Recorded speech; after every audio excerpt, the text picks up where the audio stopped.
আসল কথা হলো, তোমার কষ্টগুলো একমাত্র তুমিই বুঝবে, অন্য কেউ বুঝবে না।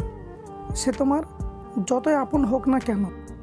ধৈর্য রাখুন, দেখবেন হয়তো জিতে যাবেন, নয়তো অনেক কিছু শিখে যাবেন। বৃষ্টি থেমে গেলে ছাতাটাও বোঝা মনে হয়, কারণ মানুষ উপকারীকে বেশি দিন মনে রাখে না। কারো দিন কাটে ব্যস্ততায়, আবার কারো দিন কাটে অপেক্ষায়। এই পৃথিবীতে মায়ের চেয়ে সুন্দর মানুষ আর কেউ নেই।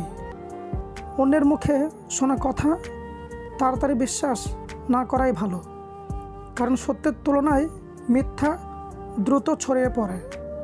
নীরবতা অনেক কথা বলে, যা বোঝার ক্ষমতা সবার থাকে না। কষ্ট পেলেই কি ভালোবাসা হারিয়ে যায়? কখনোই না। যে ভালোবাসতে জানে সে হাজার কষ্টের মধ্যেও ভালোবাসতে পারে। কারো পছন্দ হওয়াটা খুব সহজ, কিন্তু সারা জীবন তার পছন্দের হয়ে থাকাটা খুব কঠিন। চুপ থাকতে শিখুন, দেখবেন যে একদিন আপনার সাথে খারাপ ব্যবহার করেছে সে একদিন আপনার পায়ে এসে পড়বে। পিছিয়ে পড়া বলে কিছু হয় না। টিকিটের লাইনের শেষ ব্যক্তিটাও একসময় সামনে চলে আসে।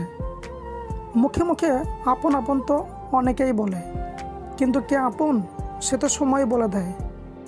মাথার ওপর যে শূন্যতা তার নাম আকাশ, বুকের ভেতর যে শূন্যতা তার নাম দীর্ঘশ্বাস। অতীতের স্মৃতি আর ভবিষ্যতের চিন্তা মানুষের অর্ধেক জীবন নষ্ট করে দেয়। নিজেই নিজেকে ভালোবাসো। এই শহরে স্বার্থ ছাড়া কেউ কাউকে ভালোবাসে না। সময়ের সাথে যারা বদলাবে না তারাই আপনজন।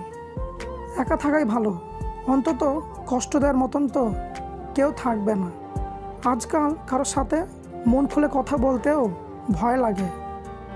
একজন মানুষ যতই শক্তিশালী হোক না কেন, তার প্রিয় মানুষটির সামনে সে সব সময় দুর্বল। পূর্ণ হলে সব কিছুর কদর কমে যায়, হোক সেটা মানুষ বা জিনিসপত্র।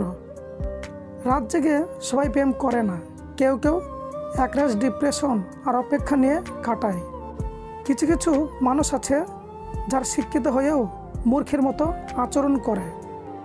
বাস্তব এটাই, যে চায় সে পায় না, আর যে পায় সে অবহেলা করে। ভালোবাসা তাকেই বলে। রাগ, অভিমান, ঝগড়া সব হবে, কিন্তু দিন শেষে বলবে আই মিস ইউ। স্বার্থপর লোকেরা কখনো দুঃখের ভাগ নেয় না, তারা সবসময় সুখের ভাগের আশা করে থাকে। তাকে ভুলো না যে কঠিন সময়ে তোমার পাশে ছিল। ভালোবাসা হোক কিংবা বন্ধুত্ব, পাসওয়ার্ড একটাই, সেটা হলো বিশ্বাস।